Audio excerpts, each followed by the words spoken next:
welcome to Jilly Real Talk 111, where we dive into the real issues that matter and explore practical ways to navigate life's challenges.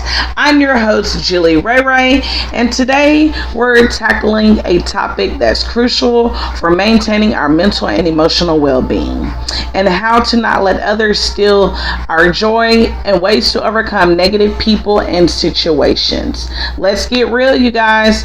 Let's get real about protecting our happiness and thriving despite negativity, okay? All right. We all encounter negative people and situations that can drain our energy and dampen our spirits. Whether it's a critical coworker, a pesky friend, or just a daily stressor, the daily stressors of life, it's essential to develop strategies to keep our joy intact. All right. Now, in this segment, I just want to kind of, touch on some topics, recognizing and understanding your triggers, also setting those boundaries, developing a positive mindset as well, also surrounding yourself with positive influences, also practice self-care, learning to let go, and how to deal with negative people all the way around. All right. The first thing to do is making sure that when you are triggered and you're having a PTSD moment, with an issue that you could have had in your past, the first important thing to do is stay calm and composed. Don't let the negativity that's coming from them trigger you. Take deep breaths and remain calm. Okay? Limit your interactions if possible. Spend less time with those people. Even if it's people at your job, I know that you do have to work around people, but I just learned to kind of maneuver around people, and so I wouldn't have any conflict and things like that. And also, don't take things personally, okay? Often their negativity is a reflection of their own issues, not a statement about you, okay? Overcoming negative situations, you focus on what you can control, okay? Identify aspects of the situation you can influence and take action about. Seek solutions, not problems. Shift your mindset from dwelling on the past or a problem and to finding a solution, using your resources to the best of your advantage. Speaking to other individuals that have went through what you have went through before and asking them how they were able to overcome the challenge. You know what I mean? Stay connected. Talk to supportive friends and family members who can offer encouragement instead of negative words. Making sure that you stay in tune with your soul tribe and your soul family and the people that want to see you doing better, not worse. Okay? All right. Now let's just get into it a little bit more. Now, like I said, the first step is to protect your joy, is recognizing your triggers. We're gonna, talk about our triggers first. Also, sometimes people call it shadow work as well. It's basically just identifying why you feel the way you feel about a situation and writing down a solution and a way to prevent that emotion from happening again. Understanding your triggers can help you anticipate and manage your reactions more effectively. Is it a particular person? Do you notice that when you're around this certain person, you feel antsy or uncomfortable or just, not at ease? Identify that, clarify it, understand it. Just write it down. Do an audio. Write a pros and cons list as well.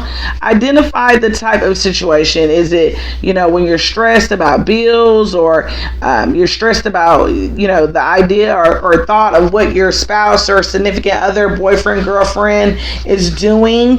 Okay. Even with your own self-critical thoughts, understanding your triggers can just help you, it just helps you manage things a little bit better. A tip that you can do is keep a journal to note when you feel joyful.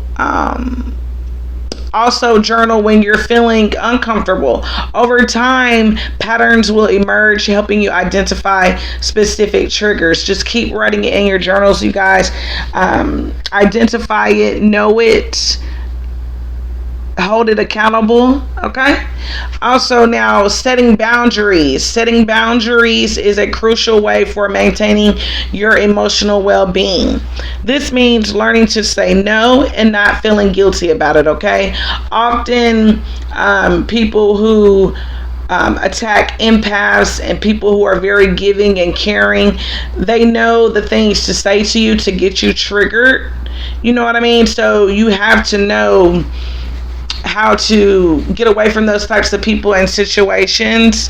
This means just learning to say no, even if you know that this person needs you for a certain thing, and if if you know in your mind and your heart and your mind and your body and your soul that it's gonna put you in a bad situation, just learn to say no all the way around. Okay. And if someone's negativity is affecting you, it's okay to limit your exposure to them. Okay. A tip for that is to practice assertive communication. Let others know how their behavior affects you and what you need to maintain your peace.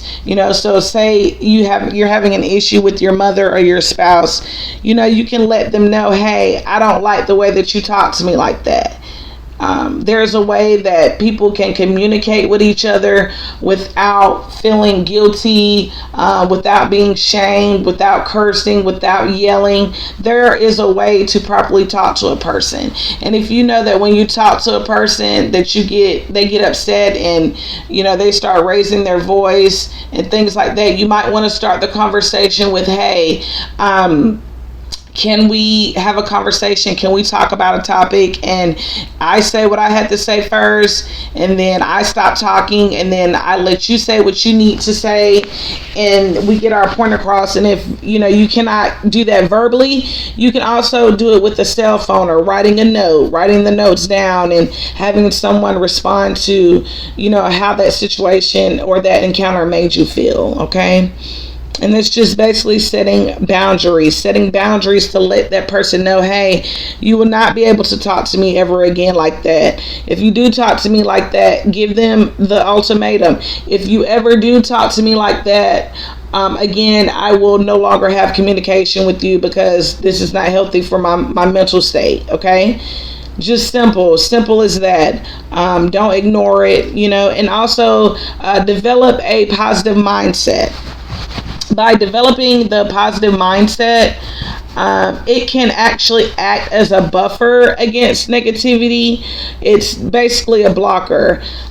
This doesn't mean, ignore the problems, but rather choosing to focus on solutions and maintaining a hopeful outlook.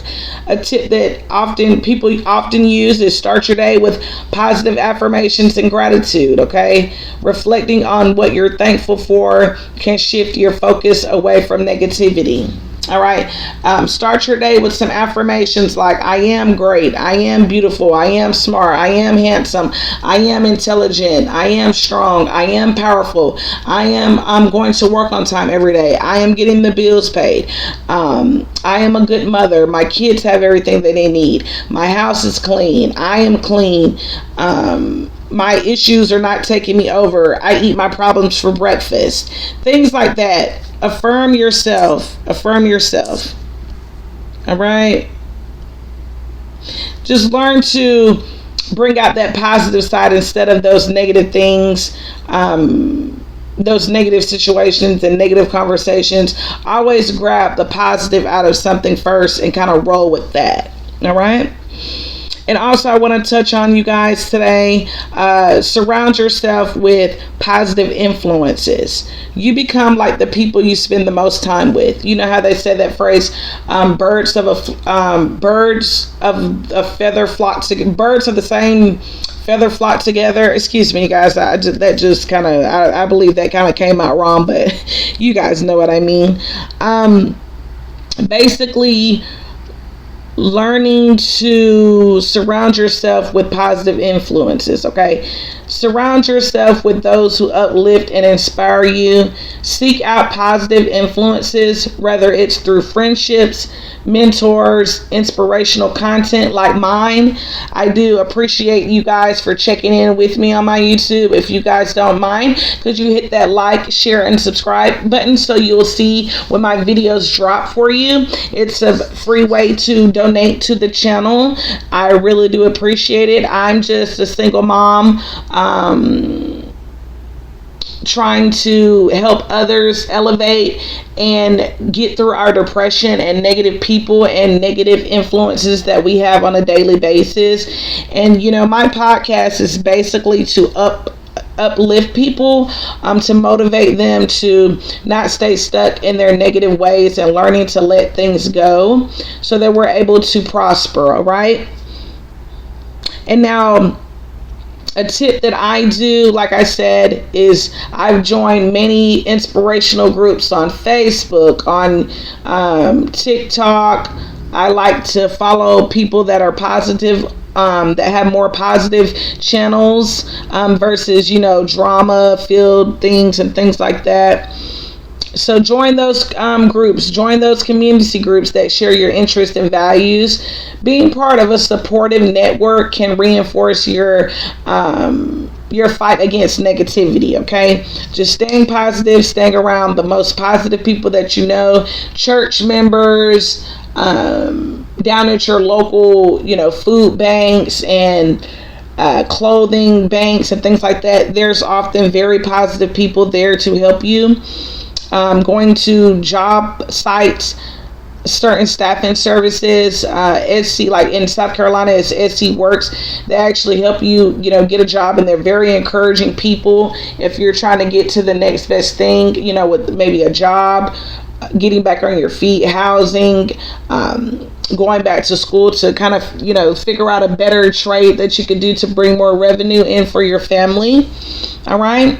And then also, you guys, I want to touch on learn to let go. I used to have a really big problem with, letting go of people and bad situations that didn't meet me any good. I used to hold really bad grudges. And like I said, those negative experiences can just weigh you down. It's just weighing you down. Let it go. Yeah, those people did you wrong. Okay, don't worry about them anymore. Forget them. You're moving on to better things and better places with better people, okay? It's Jilly Ray, Real Talk 1111. Please don't forget to like, share, and subscribe. It's a free way to donate to the channel. All right, back into the segment. Like I said, learning to let go. This might involve forgiveness or simply choosing not to dwell on negative events. A tip that I use daily that has drastically changed my life for the better is practicing mindfulness and meditation. You can often get on YouTube and search some guided meditations. I know I like to watch Elmer Lockyer and Brian Scott. Also Mary Kate meditation, she's very good as well. Also Amber, the love gal, I often watched her as well. By practicing those techniques, they can help you stay present and reduce anxiety, along with frustration and negative thoughts as well. So, stay positive by just learning to let go. Don't hold any grudges. Don't, say, oh, that person did me this way. Let it go. Preserve your joy, okay? It's very essential to your mindfulness and growing as a person on your spiritual journey, okay? All right. Now, also, overcoming negative situations. Focus on what you can control, okay? Identify aspects of the situation you can influence and take action. Write those goals. Keep those your planner intact. Stay organized so that you're successful, and so that you're, once you complete one task, you're able to move right on into the next task by overcoming those negative situations and finding better positive solutions. Okay. Also, like I said, stay connected. Stay connected to supportive friends, family members who can offer perspective and encouragement. And also, you guys, embrace the change, okay? Embrace the change, accept the change. It's just a part of life and can bring you new opportunities. If you never try something new and you never try something by switching it up, you will never get new results. It's kind of like doing a test. If you always, mark the same answers on the test and you failed, then maybe you need to go back and do a little bit more studying and figure out the right answers to where you're able to pass, and be successful. You know what I mean? Alrighty, learn to grow. Learn to grow. View challenges as opportunities for personal growth. Reflect on what you can learn from those negative experiences. I like to call it corrective criticism.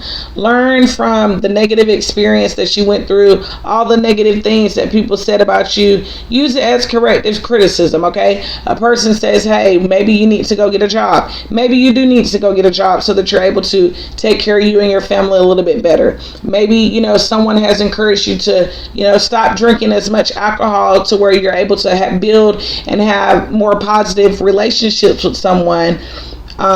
Use it as corrective criticism.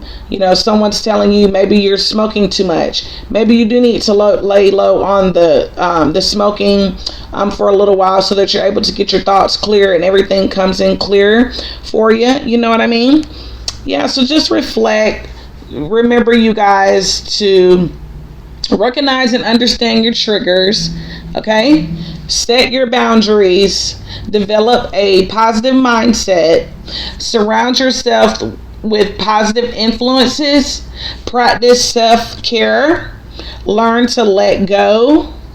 All right? And learning to deal with those negative people. Okay? Overcoming negative situations. And just staying true to yourself. And also, you guys, I want to thank you for joining me on this episode of Jilly Ray Real Talk 1111. And remember, while we can't always control the negativity around us, we can control how we respond to it by recognizing our triggers, setting boundaries, creating that positive space, practicing self-care.